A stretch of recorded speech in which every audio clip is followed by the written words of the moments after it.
We have lots to discuss with my guest, Democratic Senator Mark Warner of Virginia, the vice chair of the Intelligence Committee, which is, of course, leading the Russia investigation. Senator, thanks so much for joining us, as always.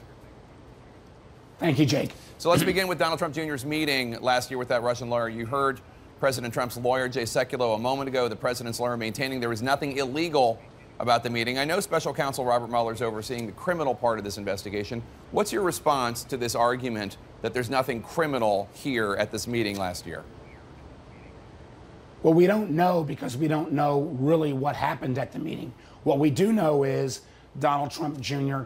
did not tell the truth a variety of times. At first, he said this meeting was only about Russia, immigration policies and adoptions. Then he said there were only 3 or 4 people. Now we know there's many more people. We know this was a meeting that was specifically about, in black and white, a part of the Russian government's effort to discredit Clinton and help Trump. So I'm not sure why we take anybody in this senior level of the Trump administration at their word. That's why it's so important that we're going to get a chance to question these individuals and try to actually nail down the truth. Senator, have you seen any evidence that any crime was committed? I'm not going to get into what evidence we've seen. We do know that there seems to be a convenient pattern where all of the senior officials of the Trump campaign forget about their meetings with Russians, don't put it on their forms until evidence comes out, and then they have to amend. For example, Mr. Kushner, we now have not 1, not 2, but 3 examples where he forgot meetings with Russians and has had to go back and amend his disclosure forms. I think if I had a meeting that involved Russian government efforts to try to help candidate Trump and hurt Clinton, that I would remember that. And frankly, it's a little bit unbelievable that neither the son or the son-in-law ever shared that information with their dad, the candidate. Do you think Kushner's security clearance should be suspended? Listen, I think I'm trying to give all these people the benefit of the doubt until I get a chance to talk to them, until we get a chance to interview them. But it is very bothersome to me that Jared Kushner has forgotten not once, not twice, but 3 times to put down this information. But again, we see this pattern. General Flynn failed to put down information, he got fired. The Attorney General failed to disclose information, he had to recuse himself.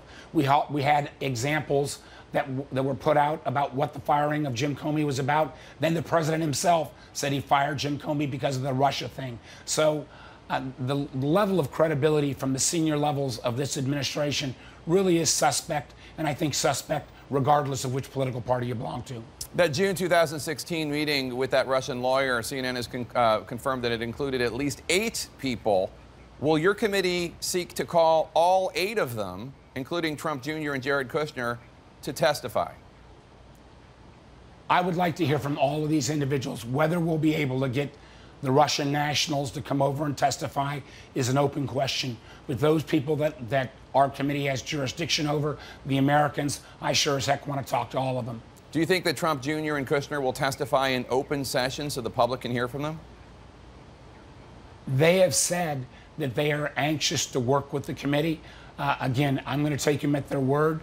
It'll be interesting to see, though, whether they'll be willing to testify in open hearing or closed hearing. End of the day, we've got to get the information, and then we have to share the information with the American public. The American public deserves to know how the Russians attacked our most basic democratic process, how they interfered, not just in our country, but they interfered in France. They're going to interfere in Germany. And what bothers me is they got a great return on investment. You add up all the money they spent on all these efforts to disrupt elections, you double it, and you're still talking about less than 5% of the cost of a new aircraft carrier. So the Russians have found in cyber warfare a very good rate of return on what is, frankly, a pittance in terms of money they're spending.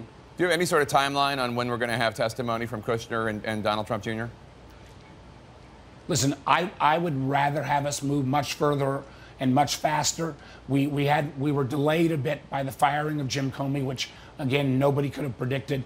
But I think it's really important that we get documents from these individuals first so we can ask them the right questions. Clearly, if we don't have all the information, what we'll see and what I'm afraid of is these individuals don't seem to disclose everything or don't tell the whole truth until they have evidence put in front of them.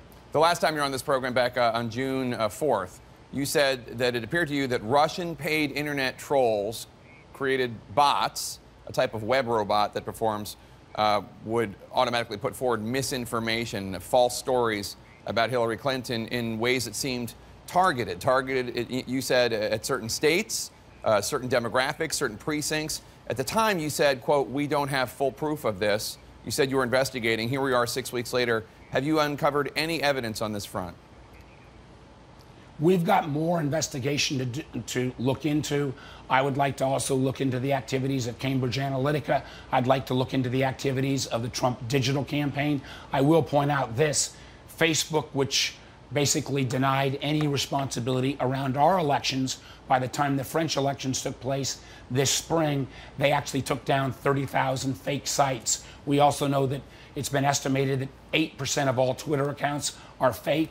So the ability to manipulate these search engines and some of these social media platforms is real, it's out there, and we need information from the companies, as well as we need to look into the activities of some of the Trump digital campaign activities. Are you going to want people from Cambridge Analytica, Brad Parscale, who was part of who led the Trump digital effort, maybe even Facebook executives to testify? I sure want to get all these questions because I think, again, not to try to relitigate 2016, but we've got to be ready in 2018 because the one thing we've heard consistently is the Russians will be back. And Jake, what bothers me is because the president won't acknowledge this attack, we don't have a whole government response. For example, 21 states, the Russians attempted to hack into their electoral system. But we hear from secretaries of state, Democrat and Republican, that they've not been notified by DHS. I don't think that makes the country safer by not notifying the states that were attacked and not making sure we're better prepared in 2018. Let me change the subject for a brief second. There's a new poll out this morning from the Washington Post and ABC News. It found horrible approval ratings for Donald Trump, but also it found that 52% of the American people polled think that the Democratic Party mainly stands for opposing Trump instead of standing for something substantive. Is there a risk for Democrats to be seen in this light? Listen, I think we need to try to work with our Republican colleagues on tax reform, on health care reform. I've got a lot of ideas about how we could fix the ACA or Obamacare, but what that means is the Republicans have to get off this notion that they're going to change all these laws just with Republicans. I would wish that Mitch McConnell would take the advice of my friend Susan Collins, Republican senator from Maine, and let Democrats and Republicans sit down together the way the Constitution said and try to work to actually bipartisan solutions. That would actually help the Republicans and help the Democrats, and candidly, it would help the president's approval ratings as well. And Susan Collins will join us in the next segment. Senator Mark Warner of Virginia, thanks so much for your time today. Thank you, Jake.